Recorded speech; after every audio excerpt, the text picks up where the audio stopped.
Luigi is a natural bodybuilder and licensed personal trainer from Torino, Italy, who uses a combination of calisthenics and weight training in his approach to achieving fitness goals. With 5 years of experience training clients, Luigi recently moved to Bali to expand his business. A true professional in his craft, Luigi has guided dozens of individuals toward achieving their ideal mind and body. He is also a living example of his expertise, having competed in the 2023 I Compete Natural World Championship and is currently training for upcoming competitions. Today, we will debunk common myths about diet and exercise, discuss Luigi's approach to building your dream physique, and explore the mental strategies needed for success in the gym. Mr. Colasito. Love that. Such a pleasure to be here. It is an absolute pleasure, and it's really cool to be sitting down in this capacity. And let's jump right into it. So, what is more important, diet or training? Oh, that's a very common question. I get asked that a lot. It really depends on your goals. Mm-hmm. So if we're talking about building muscles, the main thing is probably going to be training. But at the same time, if you're not eating the right way, you're not maximizing your results, right? When it comes to weight loss instead, dieting is definitely the most important factor. Mm-hmm. But at the same time, if you're not training, you're not going to be maintaining as much muscle mass on you. So it truly depends on your goals. Mm-hmm. And so I can't really say there's one more important than the other. Depends on your goals and depends what you after, basically.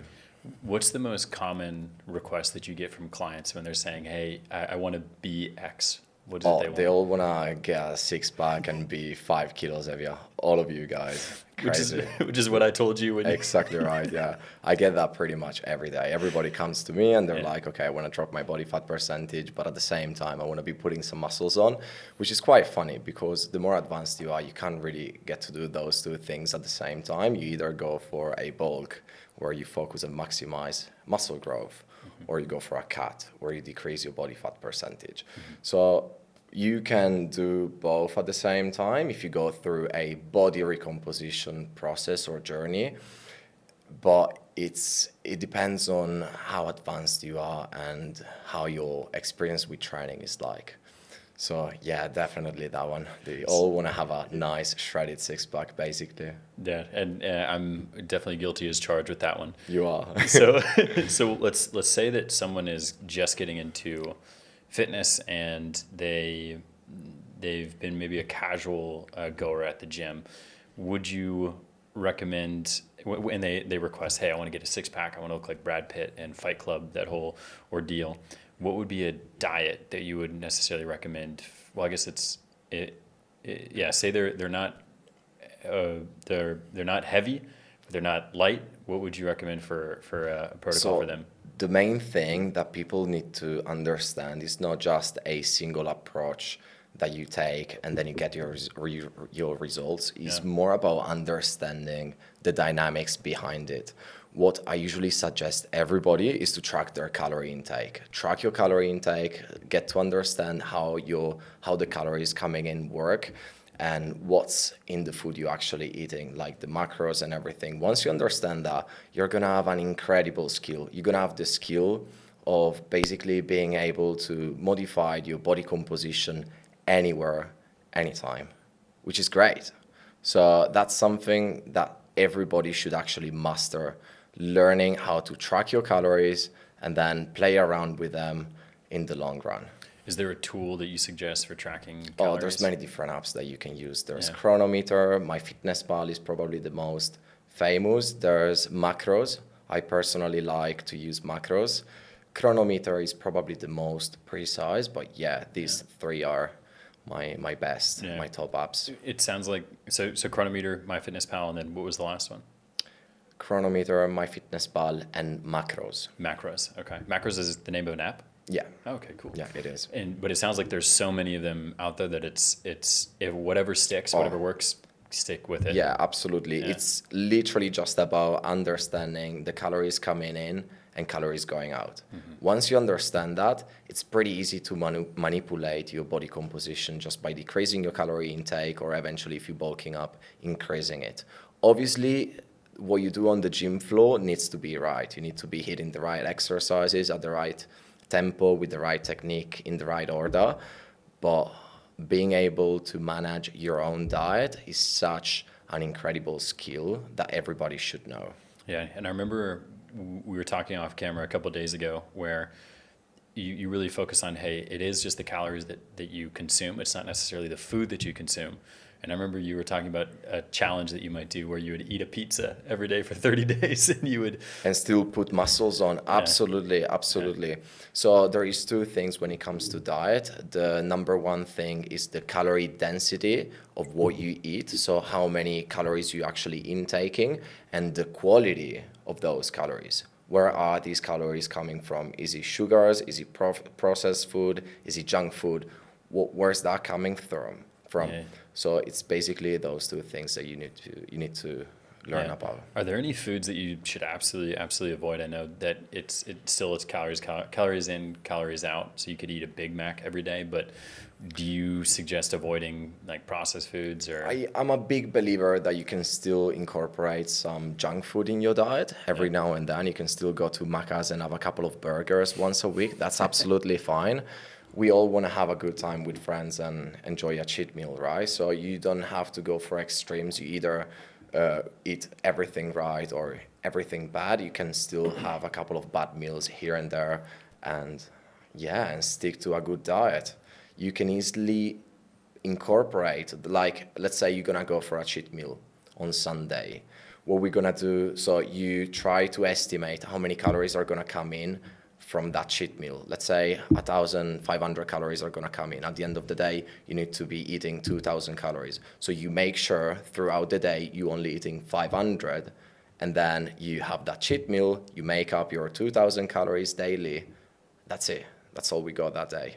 Perfect. It's the challenges that I always get are being hangry, but I guess if you have a consistent routine, then your body can expect, hey, you're not going to eat for this quite a long time, then you can expect having a large meal at the end of the day. Is there any meal in particular that you suggest is where you should eat the most amount of calories? Is it dinner or is it breakfast, or does it matter? What I usually suggest people is that they should get most of their calories after the workout, because those calories are going to be directed in the right way towards their muscles rather than being stored in the fat storage. Yeah.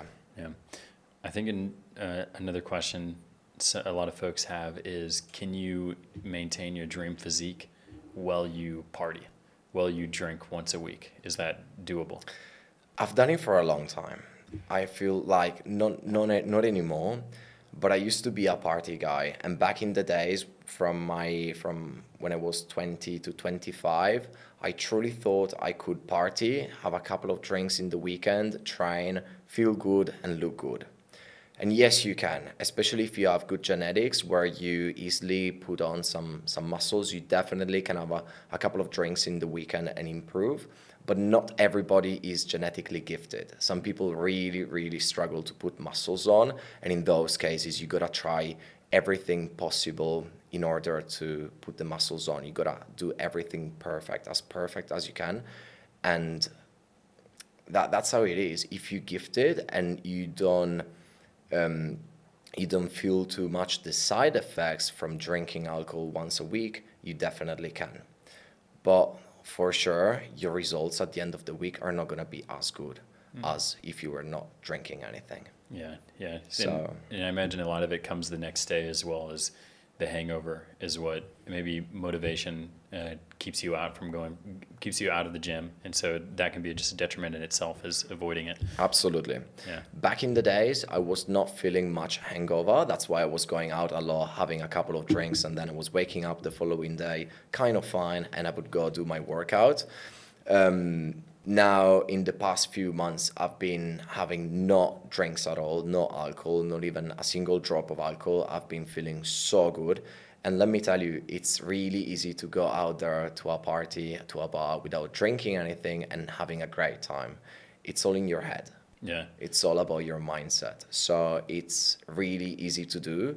You just got to give it a shot, stick to it for a couple of weeks, and see how much better it actually feels to join a party without drinking anything, feeling super sharp and feeling yourself. Yeah, I think it's often folks, myself included, would go to parties and alcohol was always a crutch. And so that's usually, I mean, I would never drink for pleasure. It'd always be, if I was going to a party, I would drink for a purpose. I'd party with a purpose. And the purpose would be to get as drunk as possible so I could go and socialize. And yeah, I'm curious if that was similar to you, is it was like, okay, I need to drink in order to socialize, but then you break out of it. Absolutely, Yeah. absolutely. And that's such a big problem in society these days.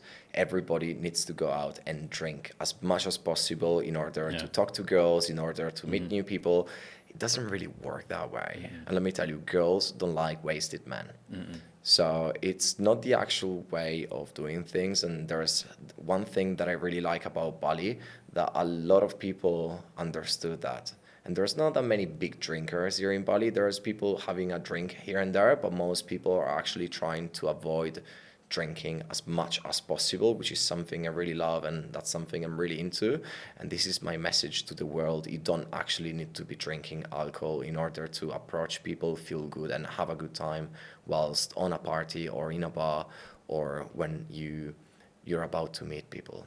Yeah, and if you do need alcohol to do it, it ends up hurting other social situations. It ends up carrying over to whatever week you might have in the office or whatever, and then vice versa. If you don't have it, then you end up being even more social and all of that. So in Bali, I think it's totally doable. You are Italian.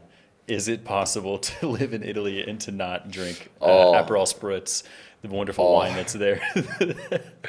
It would be really, really hard. Yeah. Like my parents drink at lunchtime, at dinner time, not much, but maybe a couple of glasses of wine. And you obviously know how good Every day. how good the wine is back home. It's really good, very enjoyable. And I'm not saying I'm not gonna be having a couple of glasses of wine in my life anymore, Yeah. but I'm simply gonna try to minimize them, to have as little as I can.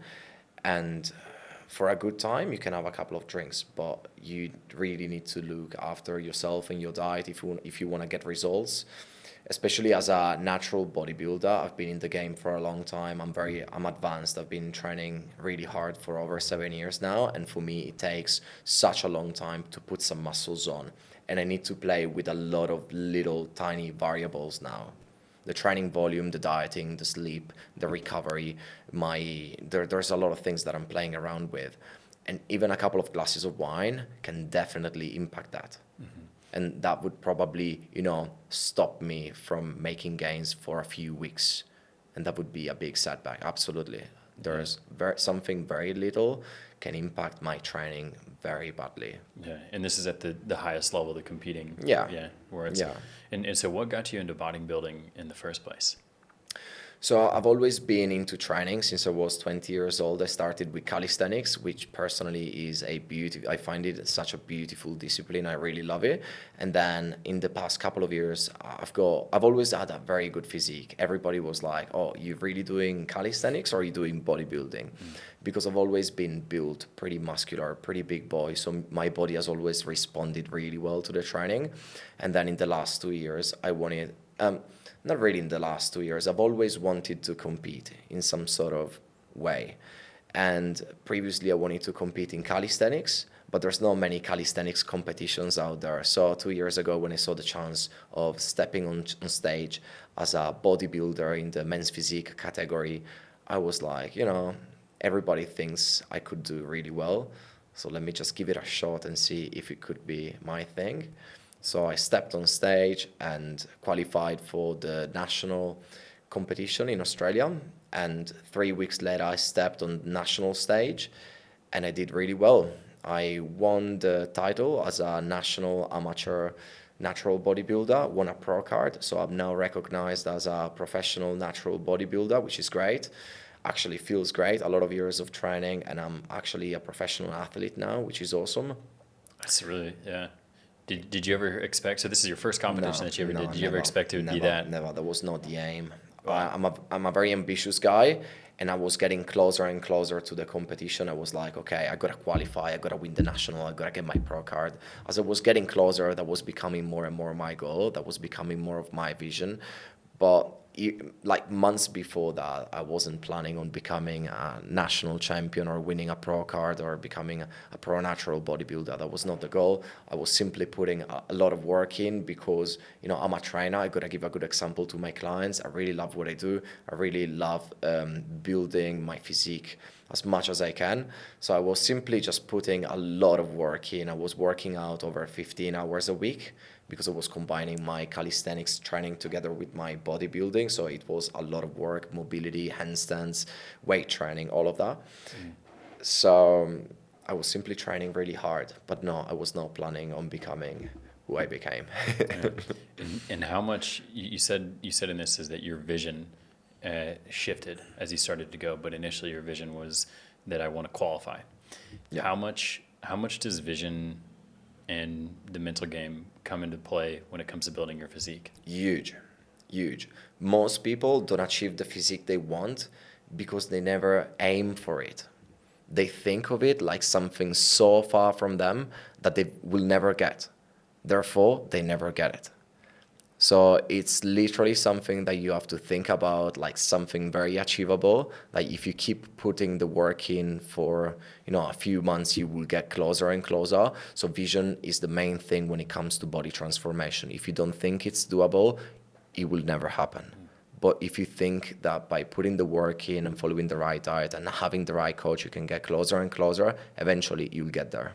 And when you encounter clients that don't necessarily have the vision that is straight to that physique, they say they want it, but they don't see it. How is it that you guide those folks towards getting to that vision? It's a lot of talking.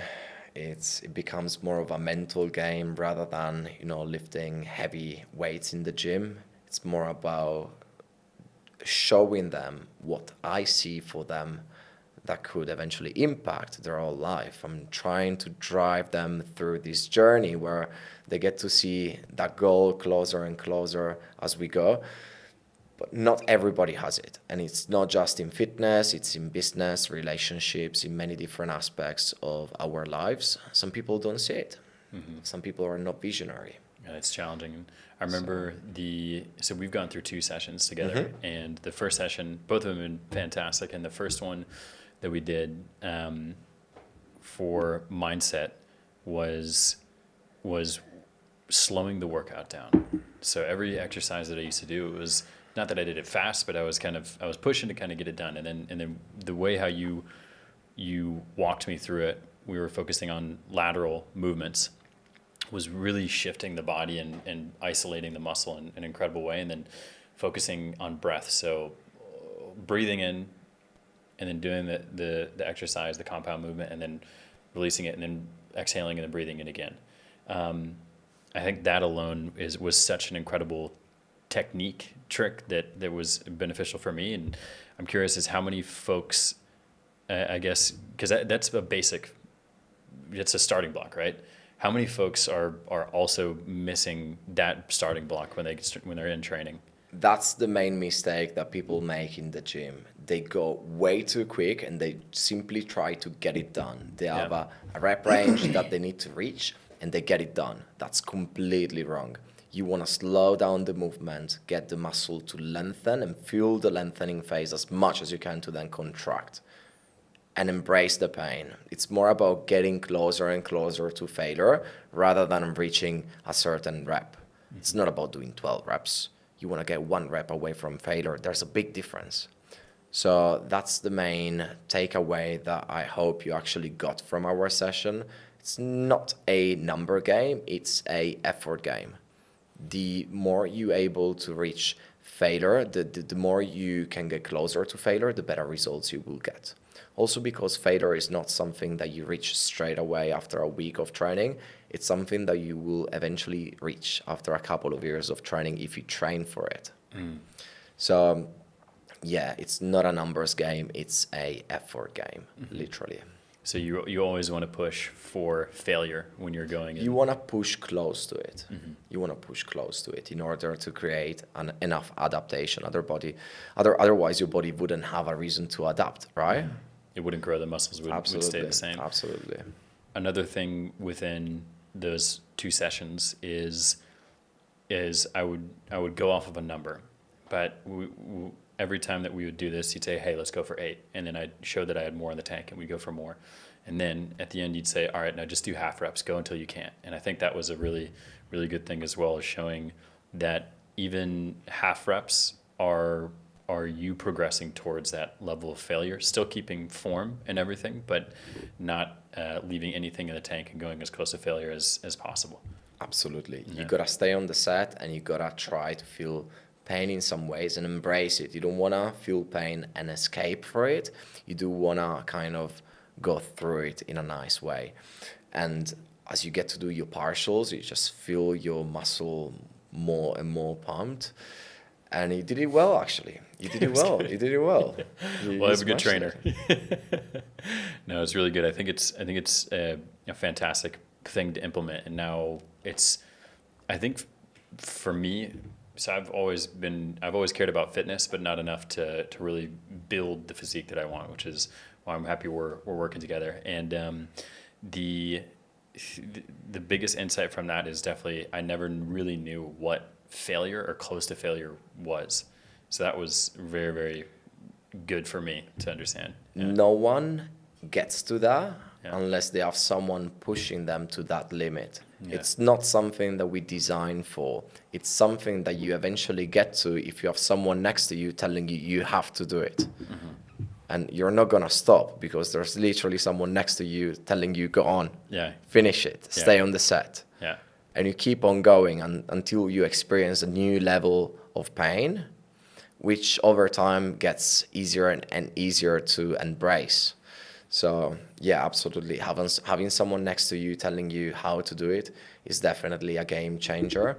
I had a coach myself. I had multiple coaches over the years myself. And I'm understanding how, they made me understand how actually important it is to have so many, to have a mentor, to have someone teaching you what they have done in the past so that you don't go through so many mistakes that people normally go through without having a mentor. So it's a huge part. Yeah, no, it's really wild when mentors are so important in everything. And if you don't have it, when someone can objectively look at your specific movements, and then you're taking so much longer just to get where it is that you want to go. When you got into calisthenics, did you have a mentor that brought you into this, or how did you initially get into calisthenics way back when you were 20? I did not have any mentor. I was looking at people on social media, on YouTube and all of that, and then I was trying to replicate those exercises myself. And guess what? I got injured so many times in the first 2 years. So many times. Wrist injury, forearm injury. And then I had the worst injury of my life, which was a shoulder injury, which kept me away from training for over a year. So it was pretty bad. And that's why we should all have a coach. Because if something like that happens, you're not going to be able to do something you love for such a long time. And the injury doesn't tell you in advance it's going to come. You simply do a wrong movement, something pops, and there you go. And then you're out. You're out for a while. Yeah. For folks who are young and just starting off and maybe don't have the finances to afford a coach or a mentor, how would you suggest they get involved with fitness without anyone there to guide them? That's a really good question. Because not everybody can obviously afford a coach. So they could eventually go for a very cheap coach. There's many on social media. They could try a program designed by someone who has general understanding around training, and then eventually someone who can give them some feedbacks regarding form and all of that. Otherwise, these days there's a lot of information out there, so I do believe everybody can understand proper technique and form by watching YouTube videos, by doing a couple of researches on AI or even Google. You can come up with some decent trainings. Obviously, the training plan needs to be personalized and designed for you. You can't just pick any program and hope it's going to work for you, because in most cases, it's not going to work. But on YouTube, basically, there's a lot of influencers doing well. Not influencers. I would look for more science-based coach. Do you suggest any coaches, science-based coaches? There's a couple of good ones. Jeff Nippard is probably one of my favorite. There is Michael Israetel, something like that. It's great. It's great. So these people on YouTube are doing a great job. They are debunking so many different myths, and they're teaching people how to properly train. So yeah, definitely following a YouTube page like that can impact people's training massively. Yeah. So if you don't have a coach or you don't have the finances to afford a coach, you Just find out. find a Just go on legitimate coach. Google, go on YouTube, learn yourself. Also, because once you learn yourself, you're gonna keep this knowledge with you for the rest of your life, which gives you the skill of changing your body composition anytime. How cool is that? Everybody would want to know that, right? It doesn't take that long. You just gotta be very passionate about fitness and look into it for a few years, and then you'll be able to play around with your calorie intake. Let me tell you, most fit people that you see in the gym, they know themselves what to do in order to change their body composition. You cannot rely on a trainer to get you fit. You can rely on a good training program and on a really good dieting program, but you will need to know yourself what to do in order to get results. Otherwise, you will never get there. Yeah. So if you don't know yourself, then you're not going to get anything, and you're the one who You need to understand. You can't just follow the plan like a soldier. You need to know why things are working that way, why you're slowing down the movement like that, why you're getting to do activation work before moving to the actual workout. You need to know why you're eating 2,000 calories per day and proteins are high. Because once you understand that, you're gonna have the skill. So activation work before the workout. Eventually, not for everybody. Not for everyone. For you, Yeah. on certain muscle groups, yes. So for me, and I guess context on this for folks who are listening don't know my shoulder injury. The activation is that. Could that also be called like a warm up? Do you suggest warm up before every single exercise, or can you go straight into? So basically, weight training? depending on the workout day, they should be doing a specific warm up. So if they are gonna do a push session, for example, they would want to work. Push session usually involves chest, shoulders, and tries. They would want to warm up those muscles and work on their shoulder blades. So the stabilizers are gonna be ready to do the work once they hit their workout sets. And yeah, they want to have a specific workout, a specific warm up, depending on the workout they're gonna do.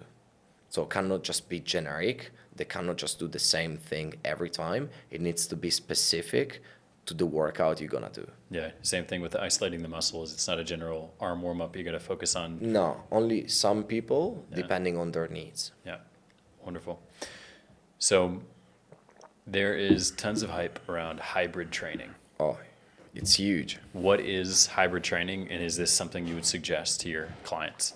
So hybrid training is a mixture of cardio or high intensity training together with weight training. It can work. There is a few variables that we need to consider, such as the general fatigue that you will build from doing so much cardio. But at the same time, yes, it's effective. If you look at CrossFitters in general, you see how fit and shredded they are. They're usually quite big, quite muscular. They're pretty shredded as well. And that's because they're doing a lot of cardio together with a lot of weight training, and they're focusing on strength whilst, working out for 40 minutes non-stop at really high intensities, and then they're eating a lot of calories. So they are actually applying a lot of principles to their training, which are quite effective.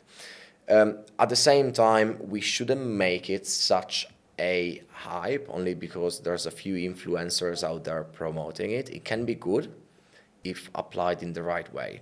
But let me tell you, most people who are showcasing such a great physique on social media by doing hybrid training, they didn't build that physique by doing hybrid training. Mm-hmm. They built it by doing so much weight training, eating a certain way, and then after many years, they became very passionate about hybrid training because they got sick about weight training. They just wanted to change it, and they involved a lot more cardio into their routine, and that's what they did. So a lot of people are showcasing a great physique by doing that, which they didn't get through that kind of training. They got it in a different way. So it can be effective, but It really depends on your goal. Are you trying to put muscles on? Are you trying to get as big as possible? Well, you should probably do bodybuilding. Are you trying to learn how to move your body in such a cool way and, do lots of pull-ups and be able to balance yourself on your hands? Well, you should probably do calisthenics. Do you want to have a great endurance and resistance whilst a decent amount of muscles on? Well, hybrid training could be for you. That's So, my vision. yeah, so the folks that have tons of muscles and that are quite lean, going the hybrid route to start isn't a path in order to get that. You'll need to start with the bodybuilding or calisthenics, it sounds like, and then you could dip your toe into the hybrid after months. Yeah, no, you wouldn't have to do calisthenics. That was just an example. But the thing is, yeah, a lot of people that are now promoting hybrid training, they didn't get straight into it. They've done bodybuilding. They have tried to put as much muscles on as they could, and then they went for a different route because it was more enjoyable. But at the same time, people should pick a training that actually is enjoyable for them. Because if you only do something for the aesthetic, you're not going to be achieving that much results. You got to find something that you're truly passionate about. That's why I love to combine the calisthenics with the bodybuilding. The calisthenics keeps you motivated. It's fun. You see the progress on a weekly basis, and you learn how to move yourself in such a cool way in the air, on your hands, and that's so exciting. And at the same time, the bodybuilding, combined with that, is going to build your physique in the long run. So the calisthenics shows you the progress on a weekly basis whilst you're transforming your physique in the long run. That's how I do it on myself and my clients. The hybrid training can work, and it's so much fun because you're getting different stimuli from, the cardio and the weight training. Can definitely be a good route for people who want to try something different. My suggestion is usually to try many different things and see what they fall in love with. Yeah.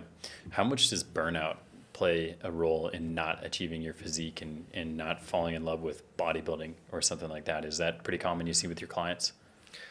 Yes.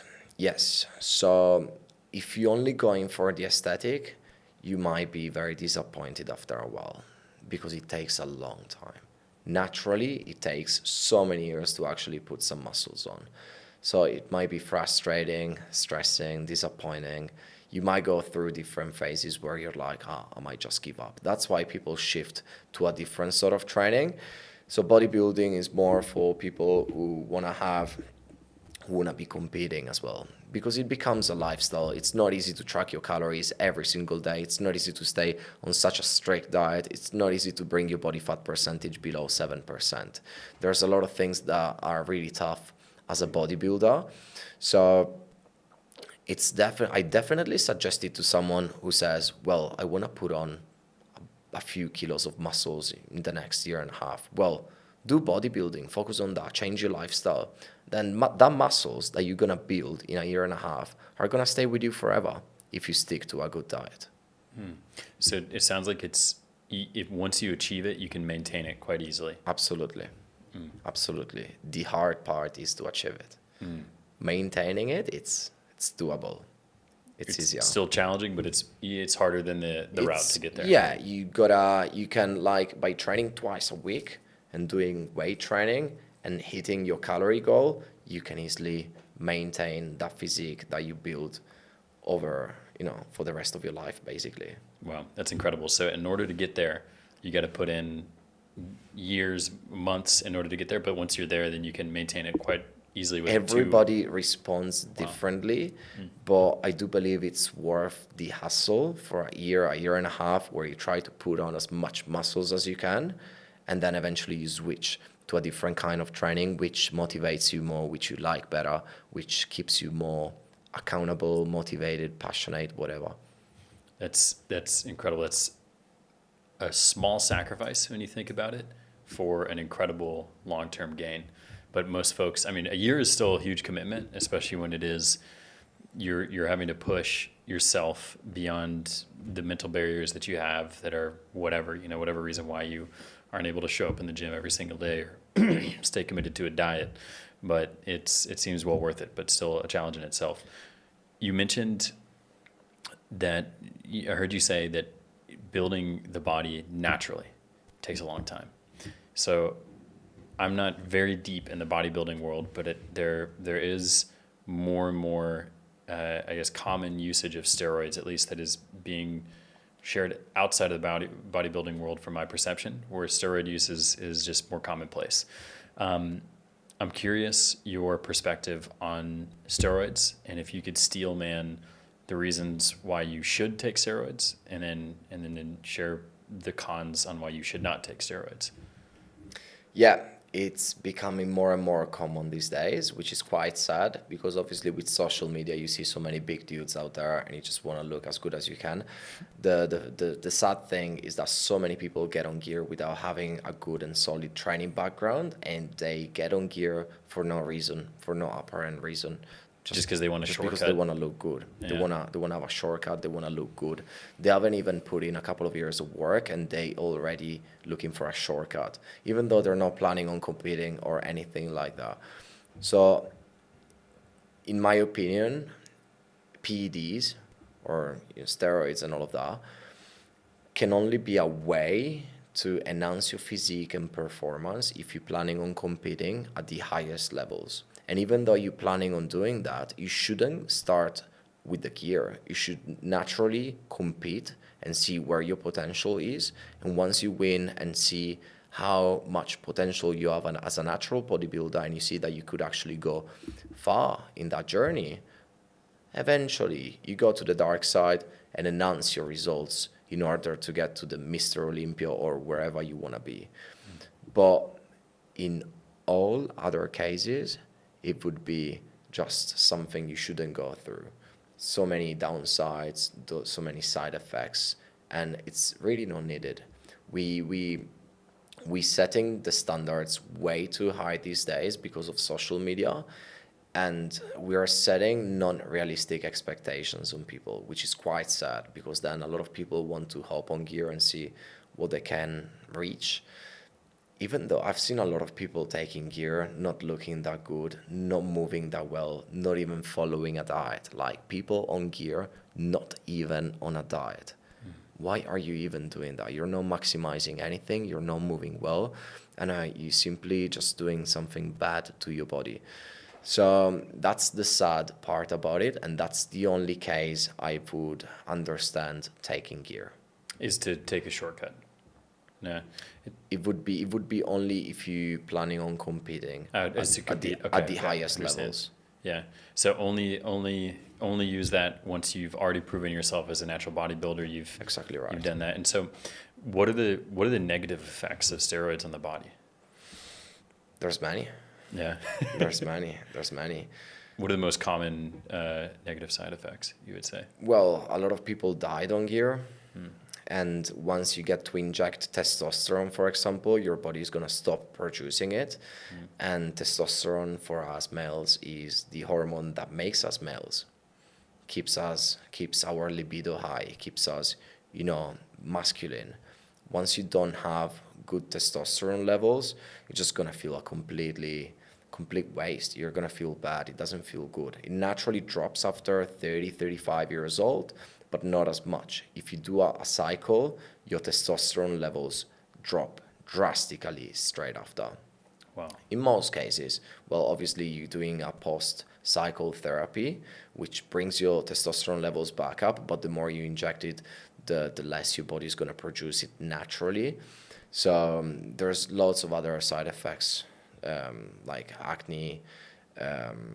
You're gonna become very moody. You might experience anger. There's lots of side effects, which in some cases bring you to, like the worst cases we had, people died on gear. Lots of people died at really young ages. Yeah. So it sounds like in many cases, there's social media, which is setting up these unreal expectations for bodybuilding for men, and then folks are thinking that gear or steroids or PEDs is the way to get there as fast as possible. Yeah. But in reality, it's really inviting a lot of negative things into the body, and for long term as well. And testosterone being a reduction of naturally producing testosterone is one of them. Wow. Yeah. Well, there's there's lots of side effects that you get from drug abuse, and yeah, there's lots of side effects from it. I'm not gonna cover all of them because we all know what drugs do to you. In my opinion, these kind of shortcuts are only gonna bring bad long term. Well, they're gonna bring some good results in terms of aesthetic, but in the long run, they're gonna teach you the wrong way of achieving things, obviously, because you're going for a shortcut, and they're gonna play around with your mental state so much. It's a psychological game, and the more you fuck things up, the worse it's gonna get for you. The more gear you take, the more your mental issues are gonna play with you. So definitely something you should avoid. Yeah, avoid the PEDs, stick to the calisthenics and the Stick to the bodybuilding. normal training. Stick to the normal diet, normal training. And then if you've been training for 10 years properly, you had a coach and you didn't get that many results, then eventually you could try, but you really need to put the work in for a long time and see if you're getting results naturally. It takes years of work to actually see results. So after that, you're genetically not gifted, you can't get there. With an expert, because you should always talk to an expert before using anything, you could eventually have a chat with him about that. Consider it, yeah. It sounds like the best way to get to your physique is sitting down before you go on this journey and understanding that the long-term challenge that it will take. So implementing patience, having the positive mindset on what it is that you want to achieve, and then also knowing that you can achieve that, and then just being mindful and present and aware that all of that comes, but it comes with time, and a mentor as well. A mentor is crucial. It is a lot about setting the right expectations. That's why people usually give up and fail, because they think they're going to be achieving so much in just a couple of months when they're actually not. And that's what a good coach does. He sets the right expectations on their clients, on people, and they make them understand that it takes a long time to see changes and progress and get stronger and all of that. So expectations are huge in this industry. When someone, so that's a great thing to identify with looking for a good coach, is they'll set expectations and help guide you there. When choosing a fitness coach, what are red flags to look out for? Well, there's a few things that you really wanna have set in a certain way when you start a plan, such as your training plan, such as feedbacks, monthly, weekly feedbacks, and a dieting plan, and your progress. Yeah. So these 4 things are the basic. If a coach is not covering all these 4 things, is missing out on something. Maybe you're not paying enough money for, maybe he's a cheap coach, so he's not providing you that much. But these, in my opinion, are the 4 main things a coach should be providing you in order to help you get results. If he's not giving you at least like if he's not giving you all of them, you're definitely missing out on your progress.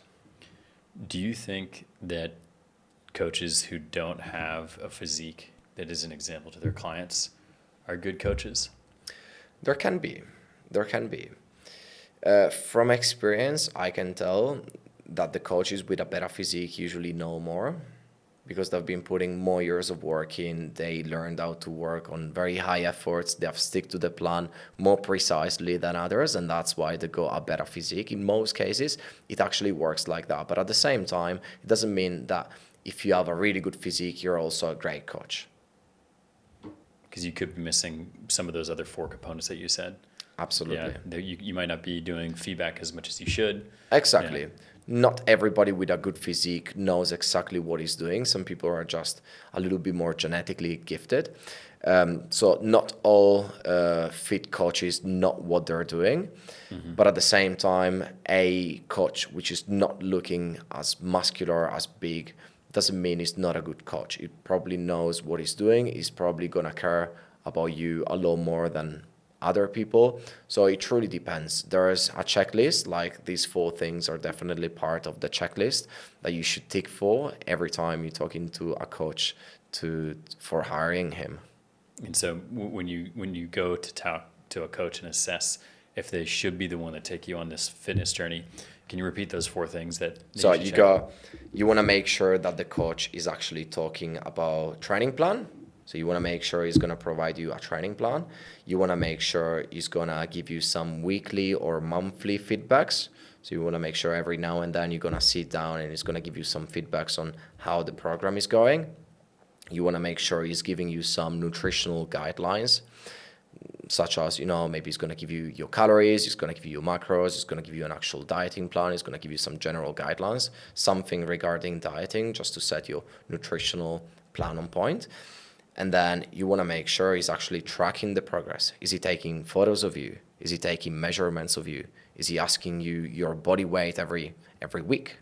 You want to make sure he's asking you the right things in order to see the result. Yeah. If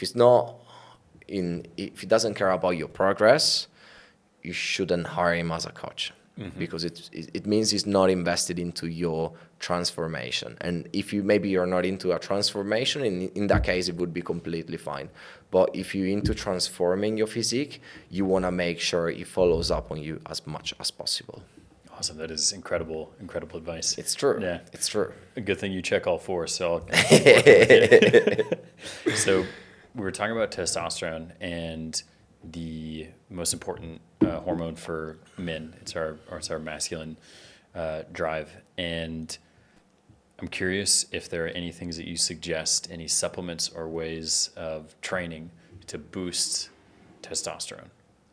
Yeah, let me tell you this. I noticed that personally, so I've done a few bulks in my life, and a couple of years ago, I noticed that by doing legs twice a week rather than once a week and training legs very heavily twice a week, I actually increased a lot my gains in my upper body.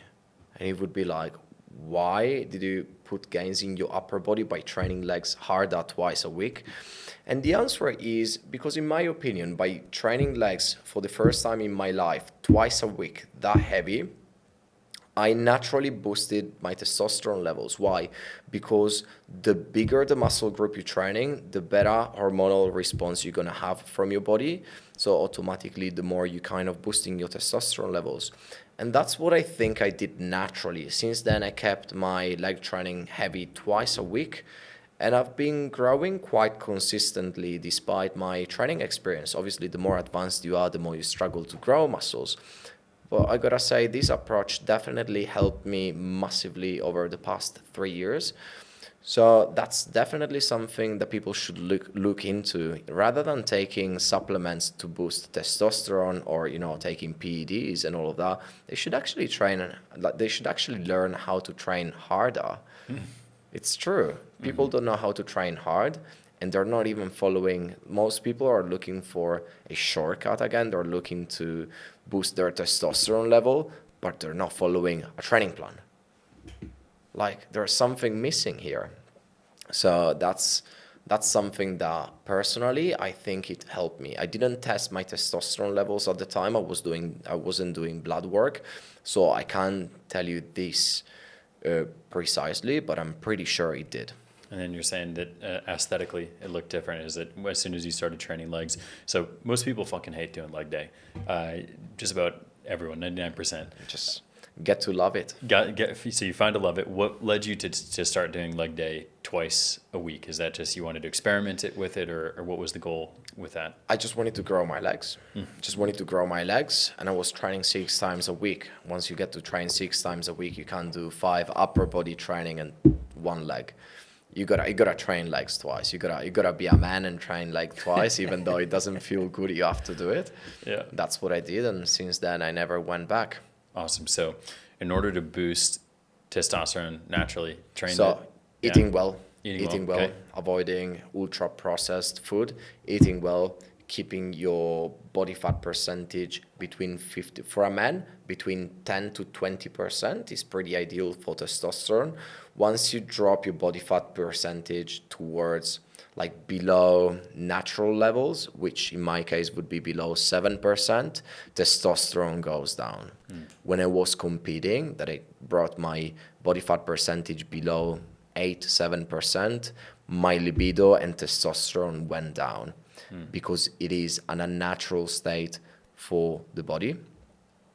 But for most people, to bring testosterone levels up to a good level, between 10 to 20% body fat percentage on male is suggested. Plus training properly, training hard, training legs twice, and eating well, eating healthy, not staying on a calorie surplus for too long. And no, actually, calorie surplus is good, but you don't want to bring your body fat percentage above 20-25% because you're going to go into the obese kind of range, and that's not healthy for your body anymore, and your testosterone levels are going to be affected by that. So yeah, basically these things: eating in a certain way, keeping your body fat percentage within the ranges, training legs heavy, and training just heavy in the gym. Yeah, heavy in the gym in general, and Yeah. then Yeah. I've heard that often references. Yeah, if you want to boost testosterone, before you start dipping into the supplements, you should really start pushing heavy weight. So that's really good. Absolutely. If there were any 100%. And follow yeah. a training plan. Yeah, yeah, Stick to a training plan. No one has a training plan. How are you pretending to get results without following a training plan? Basics. yeah, and that's where a coach comes in. So if there were any supplements for testosterone, is there anything you would recommend, or you just say I wouldn't. Nothing at all? I simply wouldn't. Going straight to the weights. Wonderful. Pure natty. Well, proper diet, but all the testosterone boosters are not something I recommend to anybody. There's been so many scams over the years. I'm not a big fan of any of them, and I wouldn't suggest them. As simple as that. Yeah, it sounds like a good thing to avoid then. Yeah. And if you don't, It is a sort of shortcut, which in most cases is only gonna make your wallet lighter, and it's not gonna give you any results in most cases. if you're spending money, it should be on a coach, and it should be a gym membership. Absolutely. So building a business is challenging in any circumstance. What kind of challenges do you face making fitness your career? That's a good question. That's a really good question. Maybe it's not easy to get my message out there. It's not easy to show what I do on social media. I'm a very social guy. I love to be in the gym surrounded by people. I'm a very friendly guy. I talk to everybody. But when it comes to taking all these things on social media, it gets a little hard, since it's a very different space. So for me, in the gym, building my business is the easiest thing ever, and I've always been very successful at it. I love it. I guess I just know what I'm doing on the gym floor, and it's naturally easy to build a good client base, and that's also what I teach other trainers on. I teach other trainers on how to build a good client base and get clients in. So this is my thing. This is something I've been into for a long time, and I simply know how to do it. So being a trainer in the gym has never been a problem for me. The main problem has been bringing my personality that I have into the gym onto the online world. That's probably been my biggest challenge so far. But as a trainer in the gym, business has always been great. So what is it that you find with the challenge of social media? Is it that it's oversaturated, or is it just it's hard to It is. communicate? There's a lot of people on it. It's hard to get through with your own message. It's hard to get your personality out there. And yeah, pretty much these things. Then obviously it becomes a part-time job as well, posting on social media, putting your videos out there, editing, scripting, and doing all of that. It becomes, a lot of work. Job, yeah. So it's not easy to combine that together with managing a team, together with managing your training and managing your clients. It's a lot of work, a lot of different areas to work on, but that's something I've decided I'm gonna get more serious about this year. So get ready to see me more on the online world. There we go. And so Do you need to have an online presence in order to have a successful business in fitness as a fitness coach? It depends how successful you want to be. But Yeah. if you want to be extremely successful, you got to have an online presence. If you want to be successful, but not super successful, you can also be just in the gym. Yeah. But in the gym, there's a certain amount of hours that you can work. You're literally exchanging money for your time. And after you stay in the gym over 50 hours, there's no more time left. In the online world, you're not exchanging time for money. You can literally exchange a good your expertise for money, which is a lot different. Expertise doesn't take you time. You do set a program, a plan, whatever that is, and you do sell it for a certain price, and it's not going to take you much time. So yeah, absolutely. If you want to be super successful as a coach, as a trainer, you need an online presence. Yeah, and I imagine that the expertise takes years to build, but then when you're able to condense it is where it doesn't require a bunch of time. And then I think it's in where if you put out content that's really absorbed and eaten, is that it can be consumed while you're sleeping, and then that's where you can have more clients that come in. I have done training online, and I haven't really enjoyed it as much just because of the human component. This is where I feel that the most value comes into play. The online protocol, the online training was really, really good, but I still miss that okay, hey, like I'm in the gym, I'm on the gym floor with a specific trainer who can say, hey, this specific thing with your shoulder, you're doing wrong. This is how you should do it. How is it that you can replicate those specific types of interactions over a phone or over a video call? That's a really good question, because everybody's selling online trainings these days, but not many of them are actually effective. In order to be effective, you as a coach, I need to be giving a feedback on the exercises my clients are doing. So usually whenever I deliver a plan, I tell the person, okay, I want you to send me this, and this other exercise. So squats, deadlift, bench, pull-ups, dips, all of that. So by the end of the week, they send me all the videos. And what I usually do, I give them a video feedback. So I screen record my laptop and tell them exactly what can be done better, what they need to fix, how the breathing need to be looking like, how their feet need to be placed, and all these technical cues.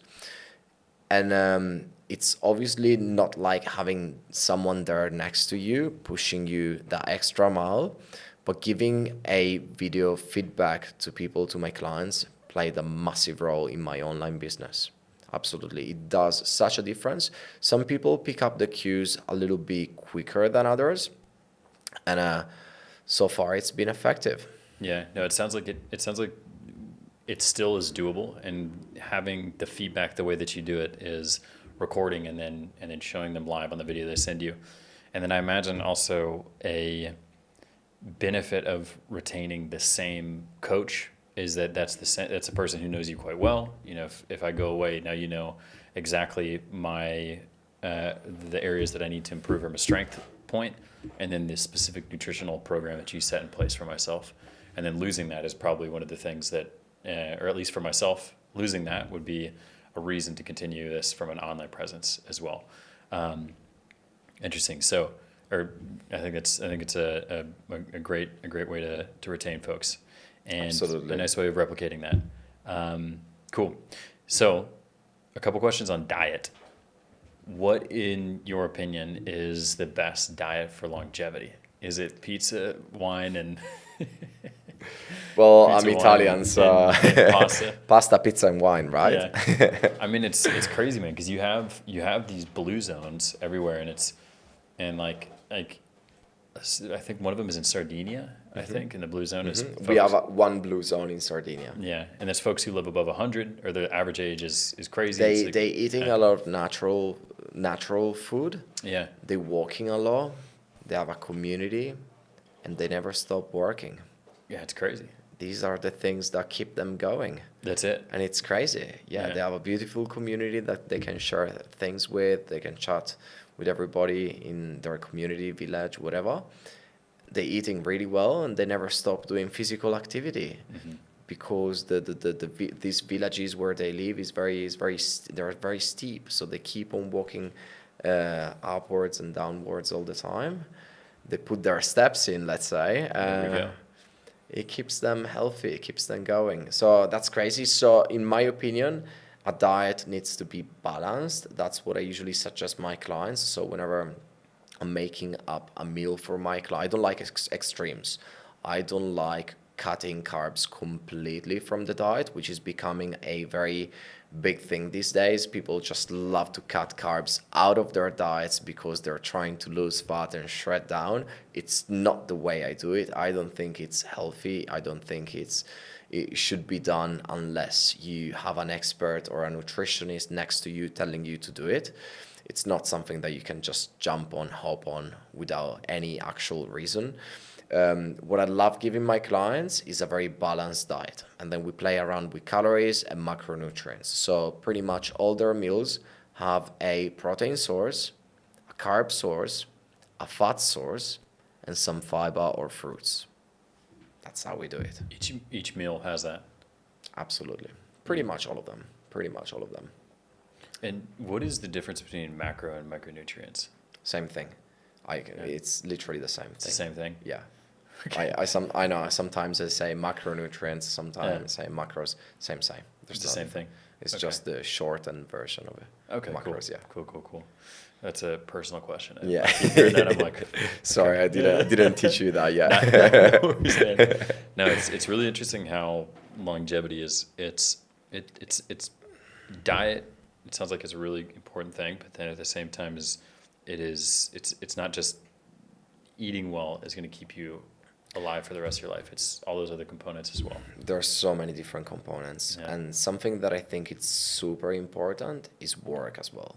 Yeah, because it gives you that sense of purpose. You know why you're waking up the following morning. You're waking up to, follow your purpose, meet people, eat well, do a little bit of training, but that purpose, that work is driving you towards, a longer life, basically. And that's something that you notice on many people, many elderly people. Once they stop working, they slowly die in some ways. Yeah, they're as soon as they no longer have that purpose. Their purpose, yeah. Yeah, as soon as they lose the purpose, the mind essentially reads that as, okay, time to shut down, time to relax, and then there's no I guess continued growth or push to stay alive. Absolutely. More than the actual food. Obviously, you don't want to be poisoning yourself with super processed food. Like that's a fact. We don't want that. No. The more natural, the more all food like you can go for, the better. Yeah. And I agree. And my grandpa used to eat these things called nut goodies. And they're the most processed fucking thing you could ever imagine. It was caramel wrapped in like cream, like in peanuts all around it. It was delicious, but it was, for fuck's sake, like that thing would kill you. Yeah. You leave it. It's not gonna be in your diet. No, never. No fucking way. Wouldn't eat that. And but God bless him. He lived quite old, and my dad's a big fan of peanut M&Ms, which I'll tell him, Dad, don't be eating that. But to each their own. Yeah, there's loads of junk out there. There's tons. Yeah. It's also interesting with the work component is you want your parents to enjoy and relax and settle down with life, but at the same time, you don't want to lose them. So you, now knowing this for longevity, is you say, hey, don't you dare stop working. Absolutely. You better keep working, Mom. It's not easy. I try to do that with my mom a lot. She wants to stop working. She wants to go live in an apartment where she's not going to be walking anymore. She's not going to be going out much anymore. And I'm like, Mom, maybe you should not. You should not. You should, keep up your step count. You should, keep active. You should work. You should have a sense of purpose. No, I can't do it anymore. I just want to relax. I want to chill. But in the back of my head, I know that's not a good way for longevity. That's not going to help a person out. You need all these things in order to keep on going. Otherwise, you slowly fade away. Yeah. How have you dealt with your parents aging? What do you mean? as in when, at least for myself, when my parents are above 65. So now seeing them grow old is quite a hard thing to witness. And the mom and dad that I have are much younger in my mind. Yeah, so I've now been traveling for 7 years. So it's been 7 years that I haven't lived with them, but I do keep in touch with them a lot. They're not together anymore, but I do call them both once a week at least. And seeing them getting older without me next to them, it's obviously sad, Yeah. but they're very supportive. They're very motivating. They're very supportive. They just want to see me happy. They just want to see me successful, which is awesome. And they've done a lot for me. They've done so many good things for me, and I hope to give them all back one day. So I'm working hard. I'm working on myself and doing all my things, knowing that one day I'm just gonna give it all back to them. Yeah. Is that one of the hardest things for you to be living abroad and away from mom and dad? I'm closely in touch with them. Yeah. I love them. I'm chatting with them every week, so it doesn't really feel like I'm that far, which is good. But at the same time, it's obviously hard to be away from your home country for some. Well, it's not really that hard. I wouldn't live there, so it's not that hard. But yeah, obviously, I want to see my family as much as possible. I do go back once a year for a couple of months. So yeah, I've never gone missing for too long, which is good. Yeah. Some of the challenges I face is leaving for a significant period of time from Texas and then coming home, and then my parents are a little bit older than I remember. Every time you go back, you see them a bit older. Yeah, it's the same. Yeah, it's really challenging. It is. It Yeah. is. It's a hard thing to balance when you want to pursue your dreams of exploring or seeing the world, or you know that there's so many other lives that are incredible out there. Off camera before this, we were saying it's really hard to think of a place that's better to live in than Bali. And the sacrifice that means is that you move on from the friends and family that really were defining to you as an individual and as a young adult, and you do that in order to build this life that you see as so wonderful and beautiful, but at the same time is it comes at a sacrifice. Yeah, there needs to be a sacrifice somewhere in order to live this life, Yeah, right? I think so. Which is that sad in some ways, but at the same time, it's something I guess we have to go through if we really want to get where we want to be, right? Yeah, and if this life out here provides so much, so many different, it makes it so that you can achieve so many things from a business or a physical way, and then there's just an environment out here that's really nice, as you're saying, is that Healthy. it's super healthy. I remember I've gone to more parties, more sober parties here than I have than drinking parties. So would you ever recommend, switching topics now after getting deep like that, but would you ever recommend a client to go vegan? Is that something that you've ever guided someone towards? No, I don't usually do that. It's doable. There is things that people should be aware about, such as, if you're going vegan, you might develop some deficiencies to certain things, but you might be deficient in something, in some sort of nutrients.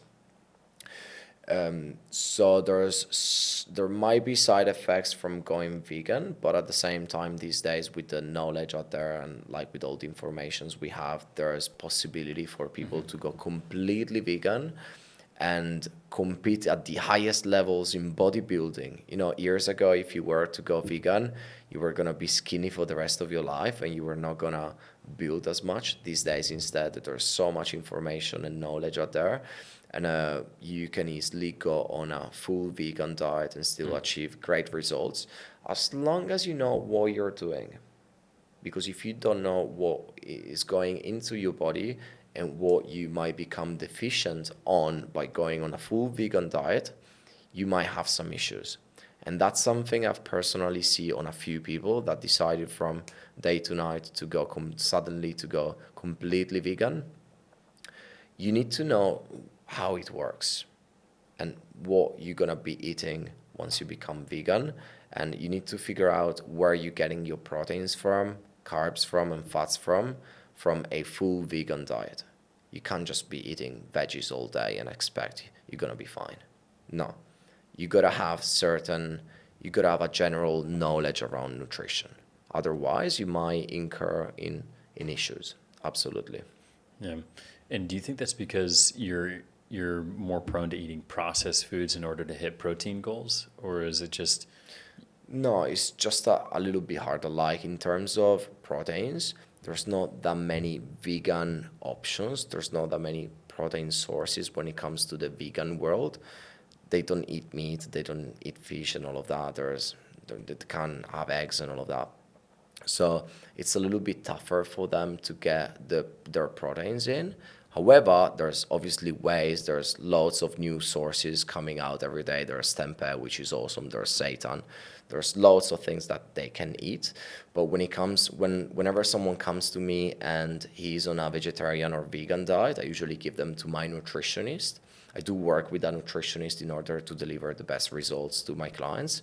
And he's vegan as well. So he's the expert in the field. Okay, awesome. So We do make the plan together, but then he actually looks after the dieting plan. Okay, wonderful. But the only thing is, if you planning on going vegan, you need to be aware of the risks of it. As simple as that. If you're aware of the risks and you know how to get around them, absolutely perfect. So the risks are that you just might develop deficiencies. Yeah. Yeah. Yeah. It's going to be tough to hit your protein goals. You might develop deficiencies. Yeah. And that's pretty much it. Okay. There's a lot to say about it. It's not. Wow. Yeah. Wow. So but you wouldn't necessarily recommend it, but if anyone wants to do it, it's doable. Yeah. It's definitely doable. I would want to know the reasons why they deciding that, and then eventually I would get my nutritionist to follow them, since I'm on a more classic diet. I eat my meat, I eat my eggs every day. I wouldn't be able to go without it. I'm so used to it. I'm a big fan of fish, chicken, and all of that.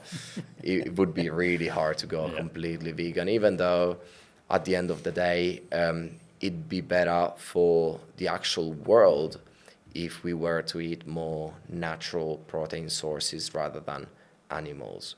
So, yeah, this is a huge topic. It's quite a big topic. Yeah, this is a big topic. Yeah. And that's something that I would want to experience a bit more this year, since I'm on a bulk, I'm eating a lot of calories. I would like to try to get at least 50% of my proteins from natural sources rather than animals. So that's something I'm going to be experiencing this year. Amazing. Haven't started just yet, just because I'm quite new in Bali and still figuring out the right places to go to, but it's something I'm gonna give it a shot. So we'll have to do another episode on the other end of this when you do the 50% non-animal proteins. We can do the other podcast after I do the pizza challenge. There we go. I think that's a fantastic one. Pizza challenge. Amazing. Well, I think that's about everything here, and so much insight within all of these questions. So thank you so much for sitting with me today and sharing your insights. And episode 2. So when we do that, 2 things will change. You will have a pizza every day for 30 days, and I will be just as big as you. So we'll see those 2 changes. Well, that's going to be exciting, man. It's it's going to be a transformative journey. It is. So Nice. good. Awesome. Luigi, thank you, man. Thanks. Yeah. Thanks for this great time. Always, man. Yeah. Awesome. Cool.